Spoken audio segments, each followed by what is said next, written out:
Welcome to MSK life clinic foundation. இது வாழ்வியல் மேம்பாட்டு நிறுவனம்.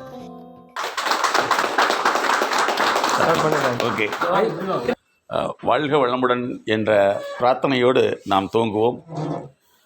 கேடிஎம் இனிமேல் உங்களுக்கு ஒரு ஏடிஎம்மாக மாறப்போகுது, மாறிக்கொண்டிருக்கிறது. உலகத்திலேயே தங்கத்தை தொடும் தங்க மகள், தங்க மகன்கள் நீங்கள். வாழ்க்கையில் வாழ்வாதாரத்துக்காக இந்த உலகம் எதையெல்லாம் தொழிலாக நிர்ணயித்திருக்குன்னு தெரியும். ஆனால் உங்களுக்கு மட்டுமே தங்கத்தை தொடும் வாழ்வாதாரத்தை கொடுத்துருக்கிறது. இதில் நம்ம மகிழ்ச்சி அடைகிறோமா இல்லை சோர்வடைகிறோமா அப்படிங்கிறது தான் நம்மளுடைய முடிவு. பொதுவாக மூளைன்னு கேள்விப்பட்டிருக்கீங்க. நாங்கள் சைக்காலஜிஸ்ட் அப்படின்னா நீங்கள் மென்டலுக்கு பார்க்குறோம்னு நினச்சிக்க வேண்டியதில்லை. அவங்கள நாங்கள் பார்க்கவே மாட்டோம், அவங்களுக்கு எங்களுக்கு சம்மந்தமே இல்லை. நல்லா இருக்கிறவங்கள பொருளாதார கல்வி, பொருளாதார சமூக நலம், உளவியல் ஆரோக்கியத்தில் டெவலப் பண்ணக்கூடிய நிறுவனம் தான் எங்களோட நிறுவனம். 25 ஆண்டு காலமாக இருக்கிறது. எங்களுடைய வளர்ச்சியை பற்றி சொல்லணும்னா, அதாவது 0.39 செகண்ட் அப்படின்னா எவ்வளவு? இதை கூகுளில் சர்ச் பண்ணுறவங்க 7 லட்சம் பேர் எங்களை சர்ச் பண்ணுறாங்க. ஒரு வினாடி கூட கிடையாது. ஸோ அதனால தான் சமீபத்தில் எங்கள் வெப்சைட் கூட ஹேக் பண்ணிட்டாங்க. ஏன்னா உலகத்திலேயே வாழ்க்கைக்குன்னு கிளினிக் ஸ்டார்ட் பண்ணது நாங்கள் தான். இது விளம்பரம் அல்ல, விழிப்புணர்வு. சரிங்களா? இப்போ நாங்கள் உங்கள்கிட்ட கேட்குறோம், நம்மளுடைய மனசுங்கிறது என்ன, மூளைங்கிறது என்ன முதல்ல தெரிஞ்சுக்கணும். மூளைங்கிறது நரம்புகள், சதைகள் சார்ந்தது. அப்போ மனம்னா என்னென்னா அறிவு சார்ந்தது. அதில் எங்களுடைய கோட்பாடு என்னென்னா, அறிவே மனம். உங்களுடைய அறிவு தான் மனசு. இதுக்கு என்ன உதாரணம் அப்படின்னா, மனநலம் மண்ணுயிர் காக்கம், இனநலம் எல்லா புகழும் தரும் அப்படின்னு திருவள்ளுவர் சொல்லியிருக்கார். அதுக்கடுத்து அறிவினால் ஆவது உண்டோ பிரிதி நோய் தம் நோய் போல் போற்றா கிடைங்கிறார். பாரதியார் சுத்த அறிவே சிவங்கிறார். அப்போ அறிவை புதுப்பித்தால்தான் வெற்றி அடைய முடியும். மனம்ங்கிற வார்த்தை பழைய காலத்தில் வார்த்தை. அதுக்கு ஃபஸ்ட்டு டெஃபனிஷன் கிரியேட் பண்ணது நாங்கள் தான். மனதை மாற்றி அமைத்தால் வெற்றி அடைய முடியும். சரிங்களா? இப்போ நீங்கள் இங்கே இருக்கீங்கன்னா நீங்கள் யார் அப்படின்னா ஒரு ஆற்றல். நீங்கள் எனர்ஜி, ஆற்றல். இந்த ஆற்றல் எப்படியெல்லாம் டிஸ்டர்பன்ஸ் ஆகுது அப்படிங்கிறது இங்கே எங்கிட்டே இப்போ பேசலாம். ஏன்னா இது ஒரு மோட்டிவேஷன் ப்ரோக்ராம் அப்படிங்கிறத விட ஆக்டிவேஷன் ப்ரோக்ராம். சரிங்களா? எப்போவெல்லாம் நம்ம டிஸ்டர்பன்ஸ் ஆகும் அப்படின்னா, 4 ஏரியாவில் தான் நம்முடைய ஆற்றல் டிஸ்டர்பன்ஸ் ஆகும், நம்முடைய செயல் டிஸ்டர்பன்ஸ் ஆகும். ஒன்று, நம்மளுடைய குழந்தைகளுடைய கல்வி வளர்ச்சி இல்லையா? அதற்கடுத்து பொருளாதார வளர்ச்சி அல்லது பொருளாதாரத்துக்கு மீறிய செலவு, இது நம்ம டிஸ்டர்பன்ஸ் ஆகும். அதுக்கடுத்து சமூகத்தில் நமக்குன்னு இருக்கக்கூடிய அந்தஸ்து. சரியா? அதற்கடுத்து உளவியல் ஆரோக்கியம். நேற்றைய தினம் இப்போ இந்தியா எத்தனை வருஷமாக இருந்துகிட்ருக்குன்னு தெரியும். ஏவியேஷன் இண்டஸ்ட்ரி தெரியும், விமான போக்குவரத்து துறை எத்தனை வருஷமாக இருக்குது. ஆனால் இந்த ஆண்டு மட்டும்தான் இந்தியா முடிவு பண்ணியிருக்குது, ஃப்ளைட் ஆக்சிடென்ட் இருக்குது பார்த்தீங்களா, அது மேலே நடக்கிறது இல்லை, டேக் ஆஃப் ஆகிற சமயத்திலலாம் நடக்குது. அதற்கு உளவியல் ரீதியான ஆய்வு தேவைங்கிறது இந்தியா இப்போ தான் முடிவு பண்ணி 3 மாதம் ஆகுது.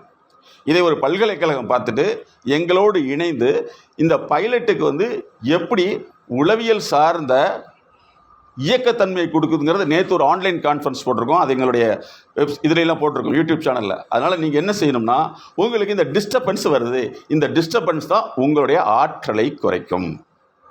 நல்லா ஞாபகத்தில் வச்சுக்கணும். நீங்கள் எதிலெல்லாம் டிஸ்டர்பன்ஸ் ஆகுறீங்களோ அது ஆற்றலை குறைக்கும். அடுத்த ஒரு கேள்வி, டிஸ்டர்பன்ஸ் ஆகுது, நான் என்ன செய்யறது அப்படின்னா, எத்தனை பேர் இதுக்கான தீர்வை தேடி எடுத்திருக்கீங்க? நீங்கள் யூடியூப்பில் தேடுறது தீர்வு இல்லை, அது இன்ஃபர்மேஷன். அடுத்தவங்ககிட்ட ஷேர் பண்ணுறது தீர்வு கிடையாது, அது பரிமாற்றம். எங்கே நீங்கள் எக்ஸ்பர்ட்டோடைய கன்சல்டன்சி எடுத்திருக்கீங்க? 20 ஆண்டுகளுக்கு முன்னாடி உங்கள் எம்டி என்னை கூப்பிட்டு ஒரு டிஸ்கஷன் பண்ணையில் அவர் ஒரு வார்த்தையை சொன்னார். நான் இந்த உலகத்துக்காக ஒரு 1000 கடைகளை நான் உருவாக்கிவிட்டால் இந்த 1000 குடும்பங்கள் அல்ல, 1 லட்சம் குடும்பங்கள் அல்ல, 10 லட்சம் குடும்பங்கள் பலன் பெறும், அதற்காக நான் உழைக்கிறேன் அப்படின்னு சொன்னார். நல்லா ஞாபகத்தில் வைத்துக் கொள்ளுங்கள். உயர்ந்த எண்ணம், எண்ணம் அல்ல செயல். அதனால் நீங்கள் உங்கள் மனசில் உங்களுடைய பிரச்சனைகளை கயிறு கட்டி பஸ்ஸில் தொங்குற மாதிரி தொங்கினீங்கன்னா எப்போவுமே தொங்கிக்கிட்டே தான் இருப்பான். அதுக்குண்டான தீர்வு இருக்கிறது. அந்த தீர்வை வந்து அடுத்தவங்கிட்ட ஷேர் பண்ணால் கிடைக்காது. நீங்கள் எடுத்துட்டீங்கன்னா உங்களுடைய ஆற்றல் பலம் பெறும். உடல் நோய் கிடையவே கிடையாது. இப்போ எங்ககிட்ட வந்து வரக்கூடிய கிளினிக்கல் கேஸ் ஹிஸ்ட்ரி மட்டும் சொல்கிறேன். நேற்று ஒருத்தர் வர்றாரு, கிட்டத்தட்ட அவர் இன்ஜினியரிங்கில் வந்து டாப் லெவலில் வேலைக்கே போக மாட்டேங்கிறாரு. ஏன்னா யாரோ ஒருத்தர் சின்ன வயசில் சொல்லிட்டாங்களா இவர் வந்து அடிமையாக வேலைக்கு போக மாட்டாருன்னு சொல்லி. அதாவது ஒரு டாக்டர் வேலை செய்கிறது அடிமையா? அடிமைனா என்ன, வேலைனா என்னன்னு வித்தியாசம் தெரியாமலே இன்ஜினியரிங்கில் டாப் படித்தவர் 37 வருஷமாக சும்மா இருக்கார். இதை அவர் எங்கிட்ட வர வைக்கிறதுக்கு 3 வருஷம் ஒரு போராடி தான் எங்கிட்ட வர வைக்கிறாங்க. வந்த பின்னாடி அவர்கிட்ட கேட்டால் கிட்டத்தட்ட அவருடைய எக்ஸ்ப்ளரேஷன் பண்ணையில் 62 வகையான தடையில் உட்கார்ந்துருக்கார். நல்லா ஞாபகத்தில் வைத்துங்கள், உங்களுடைய மனதில் போடக்கூடிய அனைத்து செய்தியுமே உங்களை இயக்குதா தயக்கத்தை உருவாக்குதாங்கிறது தான் உளவியல் சார்ந்த ஆய்வு. ஸோ இந்த ஆற்றலை அதிகப்படுத்துறதுக்கு இந்த நிறுவனம் வெற்றியடை யார் ஜெயிக்க போகிறோம்? நம்ம தான் ஜெயிக்க போகிறோம். உதாரணத்துக்கு 1 கிராம் தங்கம் அப்படி எடுத்துங்களேன். 1 கிராம் தங்கம், இன்னும் சிம்பிளாக சொல்லப்போனால் 10 கிராம் தங்கத்தை எடுக்கிறதுக்கு எத்தனை தெரியுமா டன் தேவைப்படுது? 1 டன் தேவைப்படுது. First category of soil golden mine எடுத்தீங்கன்னா 1 டன்னில் வந்து 10 கிராம், லோ கிரேடில் வந்து 2 கிராம். அப்போ 10 கிராம் தங்கத்துக்கு எவ்வளோ மண்ணை தோண்ட வேண்டியது இருக்குது? 1 டன். இப்போ நீங்கள் விற்கக்கூடிய ஒரு பொருள் அந்த எங்கேயோ விற்கிற கஷ்டப்படக்கூடிய ஏதோ ஒரு நாட்டில் அந்த குகைக்குள்ளே மண்ணுக்குள்ளே ஒர்க் பண்ணுறவங்களுக்கு இது போய் சேரும். அப்போ உங்களுடைய ஆற்றல் எப்படி இருக்குன்னா, நாம் வேலை செய்வது நமக்காக அல்லவே இல்லை. அதனால தான் நாங்கள் சொல்கிறோம், உங்களுடைய வேலை எப்படி செய்கிறீங்களோ இதுதான் உங்களை டிஎன்ஏன்னு சொல்கிறோம். சரிங்களா? உங்களுடைய வெற்றி எப்படி இருக்கணும்னு சொன்னால், என்னுடைய குழந்தைகள் ஜெமாலஜியோ அல்லது கோல்டு ஆர்னமெண்ட்டோ இந்த ஸ்டடீஸ் படிக்கணும்னு நீங்கள் நினச்சிங்கன்னா நீங்கள் தான் வெற்றியாளர்கள். ஏன்னா இது உங்கள் ஜீன்லேயே உருவாகணும். எப்போவுமே பணத்தை வந்து நேரடியாக ஃபோக்கஸ் பண்ணால் ஃபெயிலியர். நல்லா ஞாபகத்தில் வச்சுங்க, பணத்தை நேரடியாக ஃபோக்கஸ் பண்ணால் ஃபெயிலியர். அதே மாதிரி நம்மளுடைய மன அமைப்பு எப்படின்னா, அடுத்தவங்களை பார்த்து ஸ்கேன் பண்ணி வச்சுக்கோம். அவங்க ஒன்றுமே இல்லை, இப்படி வளர்ந்துட்டான், நான் எல்லாமே செய்கிறேன், நான் வளரவே முடியல. இந்த அறிவு தான் நம்மளை கெடுக்கக்கூடிய அறிவு. அப்போ அறிவை புதுப்பித்துக்கணும். ஒரு சாஃப்ட்வேர், ஒரு ஆப் இருக்குன்னா 3 மாதத்துக்கு ஒரு அப்டேட் பண்ணுறீங்களா? உங்களுடைய வளர்ச்சிக்காக என்ன அப்டேட் பண்ணியிருக்கீங்க? நீங்கள் டாக்டர் எல்லாம் பார்த்துருக்கீங்களா? எல்லாமே போயிருக்கீங்களா? டாக்டர்கிட்ட போகாதவங்க யாராவது இருக்கீங்களா? சரி, யாருமே நான் பிளட் டெஸ்ட் பண்ணவே இல்லை அப்படின்னு யாராவது சொல்ல முடியுமா? முடியாது. நான் உங்கள்கிட்ட கேட்குறேன், உங்கள் மைண்ட் டெஸ்ட் பண்ணியிருக்கீங்களா? நான் எப்படி இயங்குறேன்னு டெஸ்ட் பண்ணியிருக்கீங்களா? ஏன் என்னால் வளர முடியல டெஸ்ட் பண்ணியிருக்கோமா? இது இல்லவே இல்லை. உங்களுக்கு டவுன் ஹால் தெரியும். டவுன் ஹால் தெரியுமல்லவா? டவுன் ஹால் உடைய ஸ்பெஷாலிட்டி என்ன? ஏன்னா நம்ம எதை பார்க்கிறோம் அப்படிங்கிறத முக்கியமான விஷயம். டவுன் ஹாலுடைய ஸ்பெஷாலிட்டி என்ன? அது எப்போ கட்டப்பட்டு தெரியுமா? 1892. மணிக்கூண்டு. அந்த முன்னாடி பெரிய ஒரு முக்கோண பில்டிங் இருக்குல்ல, 1892. ஒரு மனுஷனுடைய அறிவு பற்றாக்குறை அவனை 4 ஏரியாவில் குறைச்சுன்னு கண்டுபிடிச்சது 1896. சார் புரியுதா உங்களுக்கு? விக்டோரியா காலத்தில் இதை கண்டுபிடிச்சிட்டாங்க. இதை விட பெரிய விஷயம்னா, ஒருத்தருடைய மனசு வந்து எப்படி இயங்குங்கிறத கண்டுபிடிச்சி எப்படின்னா 1879. சார் புரியுதுங்களா? 1879 கண்டுபிடிச்சிட்டாங்க. இது வரைக்கும் நமக்கு தெரியுதா? ஆனால் உங்கள் எம்டி அப்போவே எப்போ எங்களை கேள்விப்பட்டாரோ அப்போவே எங்களை கூப்பிட்டு நிறைய செய்யணும் அப்படின்ட்டார். அதுக்கப்புறம் ஒரு 10 வருஷங்கள் நாங்கள் நிறைய வெளிநாடுகளில் போயிட்டோம். மறுபடியும் வந்து காண்டாக்ட் பண்ணுறாருன்னா இதுதான் அவருடைய ஸ்பெஷாலிட்டி. உதாரணத்துக்கு உங்களுடைய கேஷ் கவுண்டரில் ஒரு வேர்டு போட்டிருப்பீங்க, இறைவன் இது எனக்கு கொடுத்த அருள் கொடை. இந்த வார்த்தை எப்படி உங்கள் எம்டி கண்டுபிடிச்சாருங்கிறத பார்த்தீங்கன்னா, அவர் எங்கிட்ட சொல்லையில் வந்து ஒரு இடத்துல ஒரு ட்ராவலிங் போகிறாரு, ஒரு வண்டியில் எழுதியிருக்கு. இதை பார்த்தோன்னா எஸ் இந்த வார்த்தை தான் நான் தேடிட்டு இருந்தேன் அப்படின்னு சொல்லி அப்போவே எழுதி, அன்னைக்கு நான் போகிறப்ப 20 வருஷத்துக்கு பின்னாடி எழுதி வச்சுருந்தார். அப்போ உலகத்தில் அறிவை தேடக்கூடியவர்கள் அனைவருமே தொழிலதிபர்கள். நம்ம இப்படி கெட்டு போயிட்டுமே எனக்கு தேடக்கூடியவங்கள தொழிலாளர்கள். அப்போ இனிமேல் நீங்கள் என்ன செய்யணும்னா, நீங்கள் உயர்ந்த மனிதனோடு இருக்கீங்கிற ஒரு மனநிலை வந்துருச்சுன்னா உங்களுக்கு வெற்றி கிடைக்கும். அதே மாதிரி இங்கே வரக்கூடிய கஸ்டமர் வர பார்த்தீங்களா, அவங்க வந்து மகிழ்ச்சிகரமாக தங்கத்தை வாங்குறாங்க, அப்படி தானே இல்லைங்களா? நான் சமீபத்தில் வந்து ஒரு ஷாப்புக்கு போனேன், லாஸ்ட் மீட்டிங்களோடு சொன்னேன். அவர் வந்து ஒரு 60 வயசு இருக்கும். 60 வயசு அவர் வந்து கோட்டு தைக்கக்கூடிய டெய்லரிங் ஷாப்பில் வந்து ஒரு முக்கியமான பொறுப்பில் இருக்கார். அதாவது அளவெடுக்கிற பொறுப்பு. நான் அவர்கிட்ட கேட்டேன், ஏன் சார் உங்களுக்கு இது பிடிச்சதுன்னு கேட்டேன். அவர் சொன்னார், சார் உலகத்திலே அந்த கோட்டு போடுறவங்க கூட இருக்கிறது பார்த்தீங்களா, அதை விரும்புகிற கூட இருக்குது பார்த்தீங்களா, அது மிகப்பெரிய சந்தோஷம் தாரு. அதனால் நீங்கள் தங்கத்தை விரும்பக்கூடிய மனிதர்கள், தங்கத்தை வாங்கக்கூடிய மனிதர்கள் கூட வாழ்கிறீங்க, தங்க அதிபரோடு வாழ்கிறீங்கிற உங்களுடைய ஆற்றல் அதிகமாகும். உங்களுடைய ஆற்றலை அதிகப்படுத்தணும். ஆற்றல்ங்கிறது என்னென்னா, உங்களுடைய செயலை எது தூண்டுதோ அதுக்கு பேர் ஆற்றல். உங்களை செயலை எது முடக்குதோ அது வந்து ஆற்றலை குறைக்கக்கூடியது. சரிங்களா? இந்த ஆற்றல் குறைபாடில் வர்றது தான் உங்களுக்கு உடல் சார்ந்த நோய்கள். அடிக்கடி வந்து டயர்டாயிடுறோம். அதிகமாக சிந்திச்சிங்கன்னா தலைவலி, அதிகமாக பயந்தீங்கன்னா கிட்னி சார்ந்த ப்ராப்ளம், குழப்பம் அதிகமாகிடுச்சுன்னா வயிறு சார்ந்த பிரச்சனை, குழந்தைங்க சரியில்லைன்னு ஃபீல் பண்ணிங்கன்னா முழங்கால் பிரச்சனை. எங்கிட்ட நேற்று ஒருத்தர் வர்றாரு. அவர் தன்னுடைய மகளை ட்ரீட்மெண்ட்டுக்கு கூப்பிட்டு வர்றாரு. மகளுக்கு வயசு 65. சார் மகளுக்கு 65, இப்போ வயசு எவ்வளவுக்கு இருக்கும்? 85. சரியா? மக என்னன்னா வேலையே செய்யலை, ஆனால் அரசு வேலை வாங்கியிருக்குது, வேலையே செய்யலை, வேலை செய்யவே பிடிக்காது, ஆனால் கருணை அடிப்படையிலேயே அவங்க ரிட்டையர்மெண்ட்டுக்கு வரைக்கும் அவங்க வச்சு அனுப்பிச்சிட்டாங்க. சரிங்களா? அவர் வர்றாரு, என்னுடைய உடம்புல எல்லா டெஸ்ட்டும் பண்ணிட்டேன், ஆனால் கால் மட்டும் வீங்கிக்குது, இது எந்த மருத்துவமே தெரியல, என்ன செய்யணும்னு தெரியல சார்.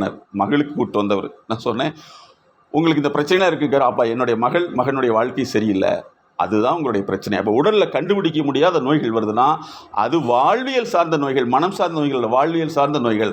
அதனால் நீங்கள் வெற்றியாளராக மாறணும்னு நினச்சிங்கன்னா உங்களுடைய தடை, அதற்கான விடை தேரலைன்னா அது உங்களுக்கு தடை. சரிங்களா? உங்களை பற்றியான சுய பச்சாதாபம், என்ன வேண்டது, என் லைஃப் இப்படி போயிடுச்சு, எத்தனை நாளைக்கு நான் கஷ்டப்பட போகிறேன் அப்படின்னா சுய பச்சாதாபம். சரிங்களா?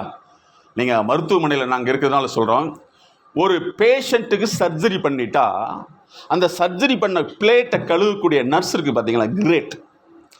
ஒரு சாதாரணமாக வந்து கழுவக்கூடிய பிளேட்டை வந்து சிம்பிளாக கழுவாம விட்டுட்டாங்கன்னா அந்த அந்த ஆளுடைய லைஃபு முடிஞ்சு போச்சு. ஆனால் அவங்க அவ்வளோ ஸ்பீடாக தண்ணியில் வச்சு சிறுன்னு அடிப்பாங்க, நம்ம காதெல்லாம் பிச்சுக்கும், அதை ஆனந்தமாக செய்வாங்க.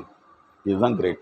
அதனால் நீங்கள் இனிமேல் என்ன செய்யணும்னா, உங்களுடைய மனசு, அதாவது உங்களுடைய அறிவு எதையெல்லாம் தேடுது, காலையில் நேரத்தில் எழுந்திரிச்சிருந்தாலும் நம்ம கஷ்டப்பட வேண்டியது இருக்கா? அப்படி ஒரு கேள்வி பக்கத்தில் கேட்டிங்கன்னா அவங்க ஒரு 10 மார்க்கு கேள்விக்கு நான் பதில் சொல்லுவாங்க, இப்படித்தான் அப்படின்னு சொல்லுவாங்க. நீங்கள் அப்படியே எடுத்து வச்சுக்குவீங்க. ஓகே, கடைசி வரை கேட்க மாட்டேங்குது. ஸோ இப்படி ஒரு கேள்வியை கேட்டுகிட்டே இருப்பாங்க, இப்படி ஒரு பதிலையும் சொல்லிக்குவாங்க. இந்த பதில்கள் தான் உங்களுக்கு பிரச்சனை. அதனால் நீங்கள் வந்து உங்களுடைய ஆற்றலை அதிகப்படுத்தணும். இந்த நிறுவனத்துக்கு நீங்கள் வேலை செய்கிறீங்கன்னு நினைக்காதீங்க, உங்களுடைய டிஎன்ஏவுக்காக வேலை செய்கிறீங்க. நாங்கள் எத்தனையோ மனிதர்களை, தொழிலதிபர்கள் வரைக்கும் பார்த்துட்ருக்கோம், காவல்துறை வரைக்கும் பார்க்குறோம். அவங்களுடைய வளர்ச்சியின்மை காரணம் முறையற்ற அறிவு பதிவுகள் தான். நாங்கள் அறிவுன்னு சொல்கிறோம். அப்போ அந்த அறிவு பதிவுகளை மாற்றணும். எது உங்களுக்கு தடையாக இருக்குது, எது உங்களுக்கு விடை தெரியாமல் இருக்குது, தடை வேற, விடை தெரியாமல் இருக்கிறது வேற. இதை மாற்றி அமைச்சோம்னா நீங்களும் வெற்றியாளராக வர முடியும். இப்போ தீபாவளி வருது. இந்த தீபாவளியில் வந்து ஒரு 100 டன் சேல்ஸ் ஆயிடுச்சுன்னா அது உண்மையிலேயே யாருக்கு வெற்றினா உங்களுக்கு வெற்றி. உங்களுடைய உடல் ஹார்ட் எப்படி இயங்குது, அது அடிக்கடி வலிச்சுக்கிட்டே இருந்ததுன்னா என்ன ப்ராப்ளம்? அதே மாதிரி உங்களுடைய அறிவு எப்படி இயங்குது, இதை பார்க்குறப்ப வந்து ஒரு மகிழ்ச்சி வருதா? காலையில் வந்து இங்கே பார்க்கல எங்களுக்கு ரொம்ப மகிழ்ச்சிகரமாக இருக்குது. நீங்கள் எல்லாமே வந்து தங்கத்தை தொடருங்க, ஆர்வமாக வேலை செய்கிறீங்க. இது மிகப்பெரிய ஆற்றல். உங்களுடைய குழந்தைகள் மாபெரும் வெற்றி அடையுங்கிறதுக்கு காரணம் நீங்கள் தான். ஏன்னா உங்களுடைய ஒவ்வொரு வேலையிலும் பார்க்கையில் வந்து ஒவ்வொருத்தரும் இன்ட்ரெஸ்டாக ஆர்வத்தோடு செய்கிறீங்க. இந்த ஆர்வம் அதிகமாக பொருளாதாரத்தை பற்றி கவலையப்படாதீங்க, பொருளாதாரம் நிச்சயமாக நடக்கும். நாங்கள் திரைப்படத்துறையில் நிறைய ஆய்வுகளை பண்ணிட்டு வர்றோம். உதாரணத்துக்கு சமீபத்தில் ஒரு படத்தில் வந்து விநாயகன் ஒருத்தர் வந்திருப்பார். அவர் 25 வருஷமாக கஷ்டப்பட்டிருக்காரு. 25 வருஷத்துக்கு முன்னாடி அவருடைய வாழ்க்கை தரமே மாறுது இல்லையா?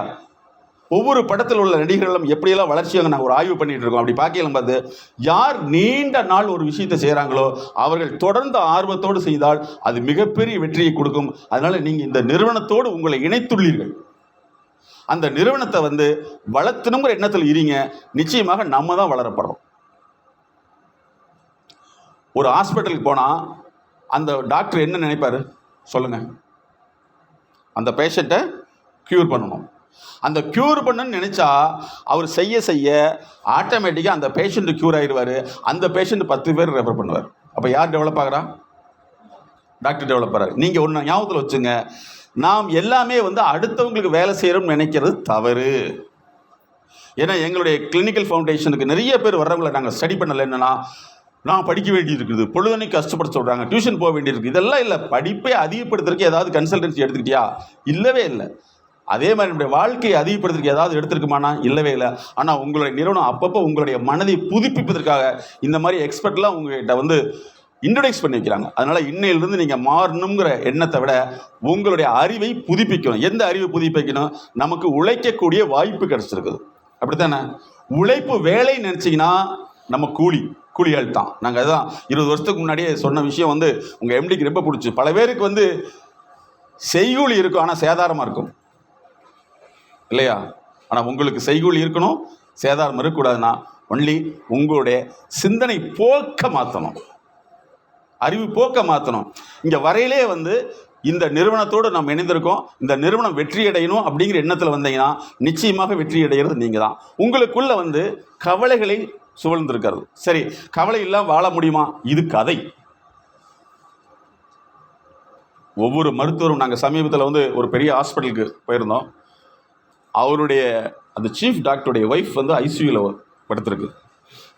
அதாவது என்னென்னா, அடிக்கடி அது ஃப்ளக்சுவேஷன் மாறுது. அவர் சொல்கிறார் ஆக்சிஜன் லெவல் ஃப்ளக்சுவேஷன் மாறுது. எங்கள்கிட்ட மனசு விட்டு பேசுகிறார். நாங்கள் ஒரு மனதத்துவ நிபுணங்கிற மாதிரில இந்த பிரச்சனை எனக்கு பாதிப்பை ஏற்படுத்துது அப்படிங்கிறத விட இங்கே வர்றவங்களை நான் குணப்படுத்தணுங்கிறதான் நான் கவனமாக இருக்கேன். என்னுடைய 6 உயிர் அங்கே துடித்து கொண்டிருக்கிறது. அதை விட 1000 உயிர் என்னை பார்த்துறதுக்காக துடித்து கொண்டிருக்கிறது. 1000 உயிரை காப்பாற்றினால் அந்த உயிரை இன்னொன்று ஒருத்தர் காப்பாற்றுவான்னு சொல்கிறார். இதுதான் வாழ்க்கை. அப்போ நீங்கள் வந்து இங்கே வேலை செய்யறதுங்கிறத விஷயத்தை விட்டுருங்க. உங்களுக்கு உழைக்கும் வாய்ப்பு கிடைச்சிருக்குது. அது எப்படிப்பட்ட உழைப்புனா, தங்கத்தை தொடக்கூடிய உழைப்பு. உங்களுக்கு எதெல்லாம் தடையாக இருக்குது, உங்களுக்கு 5 நிமிஷம் உங்களுக்கு நான் டைம் கொடுக்குறேன். எது வேணாலும் நீங்கள் கேள்விகளை கேட்கலாம். எப்போவுமே வந்து உங்களுக்குள்ள இருக்கிற பதிலை சரியான முறையில் வந்து புதுப்பிச்சுக்குங்க. நிறைய பேர் பதில்களை நம்ம வச்சுக்கிட்டு இந்த பதில் தான் உண்மையை நினச்சிட்டு இருக்கு. அது பதில் உண்மையே இல்லை. உதாரணத்துக்கு டியூஷன்னா என்ன சார் சொல்லுங்கள்? டியூஷன் என்ன? டியூஷன் என்ன சொல்லுங்க? அப்படித்தான் நமக்கும் சொல்லி கொடுத்துருக்காங்க. டியூஷன்னா ஃபீஸ்ன்னு அர்த்தம் தெரியுமா உங்களுக்கு? டியூஷன்னா ஃபீஸு, பணம்னு அர்த்தம். யாருக்காவது தெரியுமா? டீச்சர்னா என்ன சொல்லுங்க? டீச்சர்னா என்ன? எனக்கு அப்படிதான் சொல்லி கொடுத்தாங்க. எங்களுக்கு சொல்லி கொடுத்த வாத்தியத்தை உங்களுக்கு சொல்லி கொடுத்துருக்காங்க. இப்போ நான் கன்ஃபார்ம் பண்ணிக்கிட்டேன். டீச்சர்னா ஒன்று டெலிவரி த கரிக்குலம். ஒருத்தர் வந்து பாடத்திட்டத்தை வெளிப்படுத்துறவங்க பேர் தான் டீச்சர், சொல்லி கொடுக்குறவங்க அல்ல. ஸ்டூடெண்ட் என்ன? மாணவர். பெயின் ஷேக்கிங் பிஹேவியர், வழியை தாங்கக்கூடியவங்க தான் மாணவன்றான். இதுதான் அர்த்தம். அதனால சொல்லர்த்தம் வேறு, செயலர்த்தம் வேறு. அப்போ இனிமேல் என்னன்னா, உங்களுடைய மொழி ஆற்றலை மாற்றிக்கிங்க. நமக்கு மொழியில் வந்து தப்பான விஷயங்களில் நம்ம தவறான அர்த்தத்தை வச்சுருப்போம். எத்தனை நாளைக்கு கஷ்டப்படுறது அப்படிங்கிற வார்த்தை, எவ்வளோ தூரம் உழைக்க வேண்டியது இருக்குது வார்த்தை, எது கரெக்டு? எவ்வளோ தூரம்? ஆனால் நமக்கு என்ன சொல்லியிருக்காங்க? கஷ்டப்படுறது இல்லையா? உன் கஷ்டமே தீராதா? ஒரு 10 மார்க் கேள்வி. அதுக்கு பதில் தீரவே தீராது, சாக வரைக்கும் இப்படித்தான் அப்படின்னு ஒரு பெரிய ஒரே மார்க் பதில். இது முடியுமா? முதல்ல பதில்களை மாற்றி அமையுங்கள். பதில்கள் உங்களுடைய உளவியல் போக்கை நிறுத்திடுது. சரிங்களா? காலையில் நைட்டு போகிறோம், 11 மணி ஆயிடுது. காலையில் 5 மணிக்கு எந்திரிக்க வேண்டியது இருக்குது. என்ன வாழ்க்கை அப்படின்னு 2 பேர் புலம்புறப்ப வந்து இதை யார்கிட்ட போய் சொல்கிறது? நம்ம தலையில் எழுத்து. நான் இதனால தான் என்ன பண்ணேன்னா, என்னுடைய ஆராய்ச்சி என்னென்னு கேட்டுங்க. நான் யூனிவர்சிட்டியில் பண்ணது, இந்த நெத்தி இருக்குல்ல, நெத்தி, இந்த நெத்தியுடைய மூளை பகுதின்னு ஒன்று இருக்குது. கேள்விப்பட்டிருக்கீங்களா? எல்லாத்துக்கும் மூளை இருக்குன்னு நம்புறீங்களா? ஹலோ, பின்னாடி இருக்கிறவங்களுக்கு கரெக்டாக கேட்குதுங்களா? எல்லாத்துக்கும் மூளை இருக்குன்னு நம்புறீங்களா? பாருங்க, நம்புறீங்களாமா? பாருங்க, நம்புறாங்க. ஐயோ, இருக்குது, நம்புறேன் அப்படிங்கிறது தப்பு. இருக்குது கன்ஃபர்மேஷன். அந்த மூளையில் முன்பகுதியில் வந்து என்ன நடக்குதுங்கிறது தான் என்னுடைய ஆராய்ச்சி. அதில் வந்து 5 வகையான விஷயங்கள் நடக்கணும். அதுக்கு பேர் WM. சரியா? ஒன்று வந்து டாஸ்க் சுவிட்சிங், ஒரு வேலையை வந்து செய்யக்கூடிய தன்மை. அப்புறம் ரியல் டைம் பர்ஃபார்மன்ஸ், ஒரு வேலையை செயல்தன்மையை உண்மைத்தன்மையோடு செய்யக்கூடியது. சரியா? அதுக்கடுத்து வந்து எக்ஸிக்யூட்டிவ் ஃபங்க்ஷன், செயல்படுத்தும் தன்மை. ஓகே, இதை நம்ம நினைவு வேற, செயல்படும் நினைவு வேற. அப்போ இதை வச்சு செயல்படுத்தக்கூடிய இந்த ஃபங்க்ஷனை தான் டாக்டர் அலன்பேர்டுன்னு கண்டுபிடிச்சாரு. அதனுடைய தொடர்ச்சியை தான் நான் கண்டுபிடிச்சேன். இன்றைக்கி வந்து வெளிநாடுகளுடைய நிறுவனங்களுடைய எம்டிகளை பண்ணிகிட்டு இருக்கோம்னா எங்களுடைய ஆய்வு தான். எங்களுடைய நிறுவனம் இங்கே தான் இருக்குது. எந்த விதமான 25 வருஷமாக எந்த விதமான போர்டே கிடையாது, அட்வர்டைஸ்மெண்ட்டே இருக்காது. நீங்கள் டிவியில் எந்தெந்த கம்பெனி பார்க்குறீங்களோ அதுக்கெல்லாம் பண்ணி கொடுத்துருப்போம். நீங்கள் வீட்டில் 10 பொருள் யூஸ் பண்ணீங்கன்னா 5 பொருளுடைய நிறுவனத்துக்கு நாங்கள் பண்ணி கொடுத்துருப்போம் கன்சல்டன்சி. அவங்களுடைய குழந்தைகளுக்கு நாங்கள் கன்சல்டன்சி பண்ணிகிட்டு இருக்கோம், வெளிநாடுகளுக்கு பண்ணிகிட்டு இருக்கோம். அப்போ இனிமேல் வந்து உங்களுடைய அறிவு போக்கை மாற்றிக்கலாமா? அனுதாப அறிவு, செயல்படக்கூடிய அறிவு, எது வேணும்? செயல்படக்கூடிய அறிவு இல்லையா? கவலை, அதை விட்டு போட்டு அந்த கவலை வந்து கவலை அப்படின்னாவே என்னன்னா, ஆக்சுவலாக ஒரி அப்படிங்கிறதுக்கு என்ன மீனிங் தெரியுங்களா? ஒரு விஷயத்தில் நிலை பெற்று நின்றுக்கிறது, அதுதான் கவலை. சரியா? சரி, இப்போ அடுத்து வந்து உங்களுக்கு உடல் சார்ந்த ஒரு ஆரோக்கியம் வேணும்னு நினச்சிங்கன்னா ஃபஸ்ட்டு ஞாபகத்தில் வச்சுங்க, 32 வகையான கேரக்டர் நீங்கள் கிரியேட் பண்ணணும். அதுக்கு பேர் தான் ஹாப்பினஸ். பல்லு எத்தனை மனுஷனுக்கு? 32 வகையான காம்பனண்ட் இருக்குது. அதில் ஒரே ஒரு காம்பனண்ட் மட்டும் நான் சொல்கிறேன். உங்களுக்கு பார்க்கக்கூடியதை நீங்கள் நிறைவாக எடுத்துக்கிட்டிங்கன்னா உங்களுடைய ஒன் ஹாப்பினஸ். வேலைக்கு வர்றோம், இது வாய்ப்பு அப்படின்னு நினச்சிட்டிங்கன்னா ஹாப்பினஸ். வேலைக்கு வர்றோம், எப்போ இந்த கஷ்டம் தீருமோ அப்படின்னு நினச்சிங்கன்னா அது என்னது? அன்ஹாப்பினஸ். ஓகே, இனிமேல் மாற்றிக்கலாமா? ஓகே. அதுக்கடுத்து பிரியா மேடம், அவங்க உலக லெவலில் வந்து உளவியல் சகோதரின்னு சொல்லக்கூடியவங்க. பெண்களுக்கான எதெல்லாம் பாதிக்குது, ஆண்கள் எப்படி இங்கேனால இங்கே பாதிக்கிறீங்க, இங்கேனால அங்கே பாதிக்கிறீங்கன்னு சொல்லுவாங்க. Okay, thank you.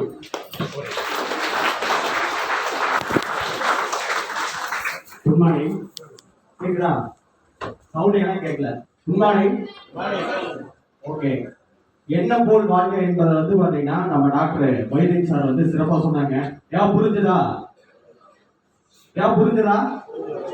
நம்ம மேல ஸ்டெப்பேரி போகல, ஸ்டெப்பேரி போகும்போது 6 ஃப்ளோர்ல ஒரு சின்ன ஒரு வசனம் போட்டிருப்பாங்க. சென்னை 6ல என்னன்னு போட்டிருப்பாங்க? வழிகள் இருந்தா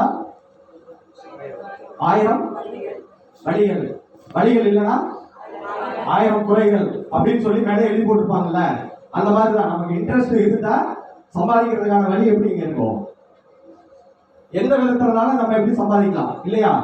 கரெக்டா நம்மளுக்கு கொடுக்குற டார்கெட் ஆகட்டும், நம்ம கொடுக்குற எல்லா விஷயமும் ஆகட்டும், என்ன பண்ணுவோம்? அதை வந்து பாத்தீங்கன்னா பிளஸ்ஸா தான் சொல்லுவோம். குறை சொல்றவன் எப்படி சொல்லிட்டு இருப்பான்? எப்படி சொல்லிட்டு இருப்போம்?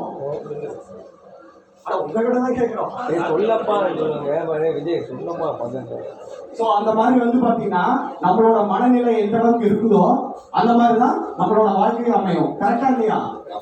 பாசிட்டிவா இருந்தா பாசிட்டிவா இருப்போம், நெகட்டிவா இருந்தா நெகட்டிவ் மட்டும்தான் இருப்போம். அதை வந்து பாத்தீங்கன்னா நம்ம டாக்டர் மொய்தீன் சார் வந்து சிறப்பா சொன்னாரு. Thank you sir. ஒரு பெரிய கிளாஸ் பண்ணிடலாம்.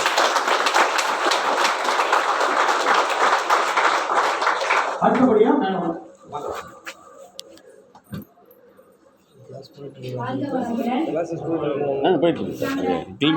மனம்னு சொல்றோம். உங்க அறிவுல உங்களோட மனசை இயக்கும். இதனால உங்களால புரிஞ்சுக்க முடியுதுங்களா?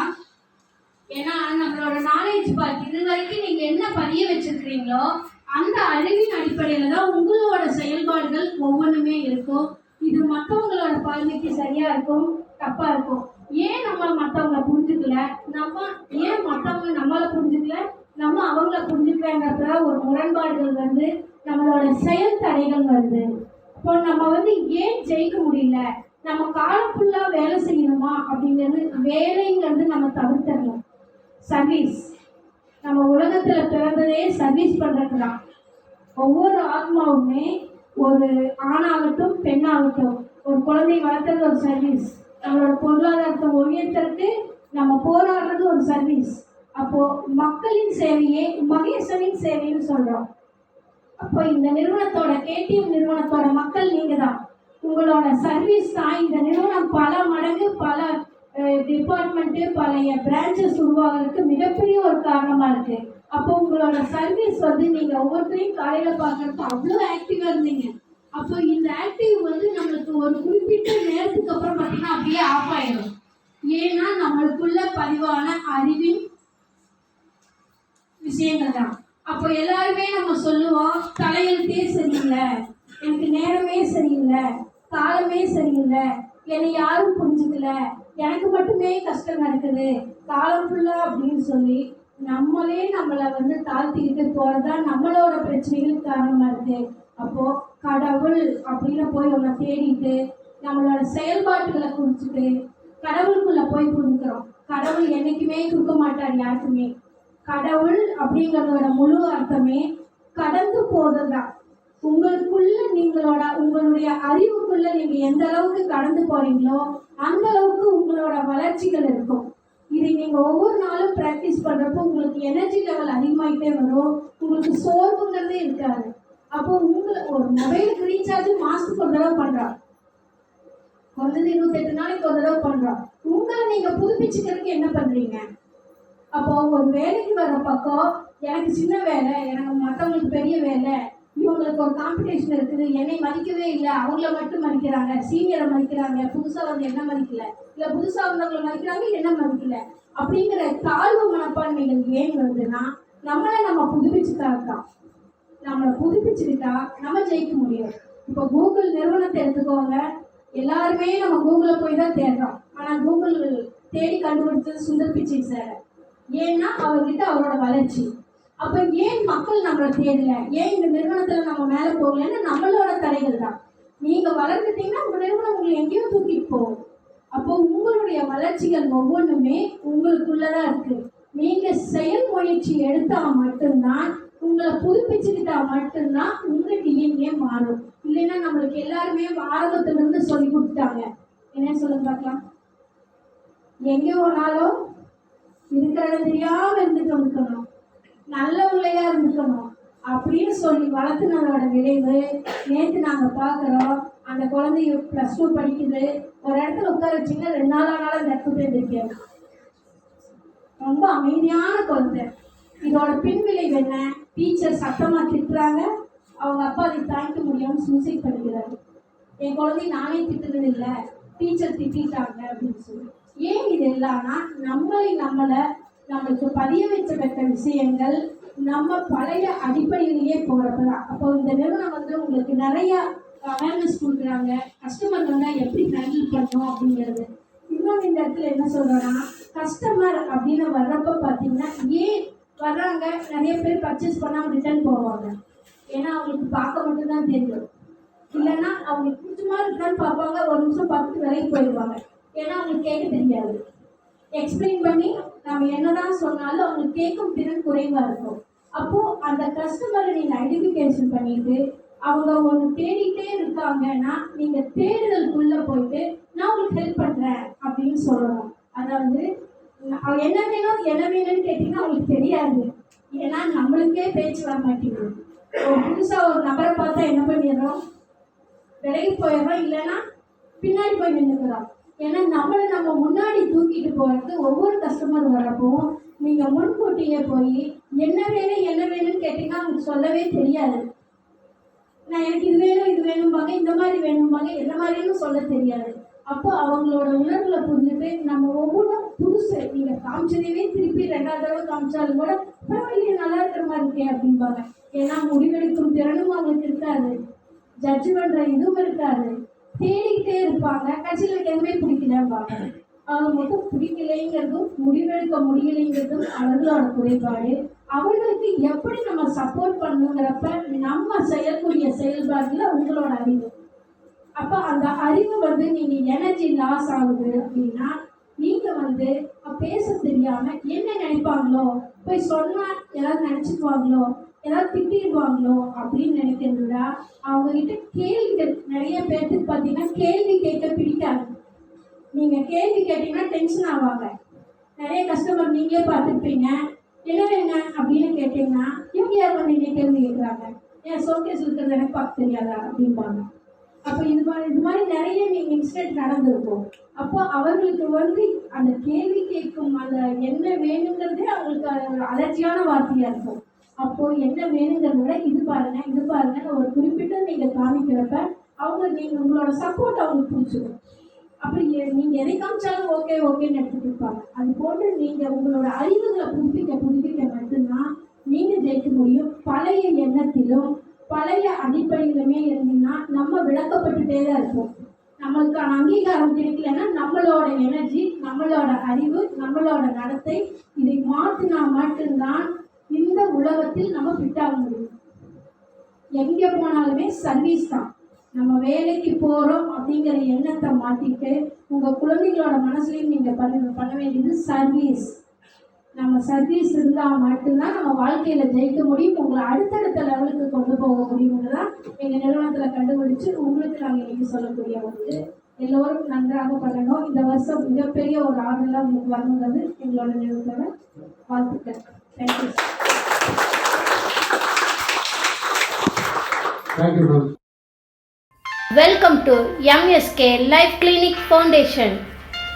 சொல்ல முடியாத அழுத்த நினைவுகள், அடக்க முடியாத அழுகை, கட்டுப்படுத்த முடியாத கோபம், தாங்க முடியாத கஷ்டம், தன்னை யாரும் புரிந்து கொள்வதில்லை என்ற ஏக்கம், அதிகமான பயம், தூக்கமின்மை, உடல் சார்ந்த வலி, இன்னும் இது போன்று பல சிக்கல்களிலிருந்து விடுபட நாங்கள் உதவுகிறோம்.